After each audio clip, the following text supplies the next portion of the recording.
রাধা বল্লভ শ্রী হরিবংশ। আপনারা সকলে কেমন আছেন? আশা করছি আপনারা সকলে ভালো আছেন, আমরাও ভালো আছি।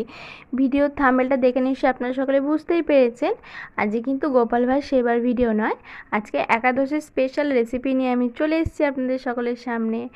তো এটা হচ্ছে সাবুর পরোটা। এখন এটা কিভাবে বানানো হচ্ছে আপনারা সকলে দেখতে থাকুন। আমাদের আরেকটা চ্যানেল আছে আমার সোনা ভাই, যারা যারা এখন ওই চ্যানেলে ভিজিট করেননি অবশ্যই ভিজিট করে নিতে পারেন। ওখানে আমাদের গোপুর সঙ্গে হিন্দি ভিডিও যায়, আপনারা সকলে চাইলে দেখে আসতে পারেন।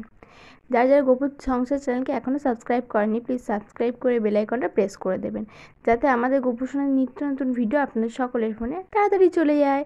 আর এখানে এখন হচ্ছে সাবুর পরোটা, আর এটা কিন্তু খেতে খুবই সুন্দর হয়েছিল। এটা প্রসাদই ছিল ভগবানের, এটা কিন্তু খেতে খুবই সুন্দর হয়েছিল। আপনারা সকলে ট্রাই করে বাড়িতে দেখতে পারেন। আর এটা আমরা খেয়েছিলাম হচ্ছে আলুর দম, এই প্রসাদটা আমরা আর কি পেয়েছিলাম আলুর দম আর দই দিয়ে, খুবই সুন্দর লাগছিল। আর আলুর দম, একাদশী আলুর দম কিন্তু একদম অন্যভাবেই করা হয়। তো আপনারা যদি চান তাহলে আমরা ভিডিও আপনাদের সকলের সঙ্গে শেয়ার করতে পারি। আপনারা কিন্তু কমেন্ট করবেন যদি আলুর দমের ভিডিওটা দেখতে চান। আলুর দমটা কাজু দিয়ে করা হয়েছিল, কাজু, আদা, লঙ্কা দিয়ে, কিন্তু খুব সুন্দর খেতে হয়েছিল। ভিডিওটা খুবই ছোট, আজকে ভিডিওটা আমি এখানেই শেষ করলাম। রাধে রাধে, হরে কৃষ্ণ, হরি বল। এরকমই নিত্য নতুন ভিডিও দেখতে চ্যানেলটিকে সাবস্ক্রাইব করে দেবেন। রাধে রাধে, হরে কৃষ্ণ।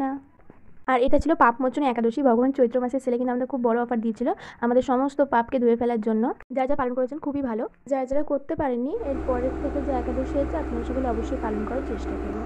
রাধে রাধে, হরি বল।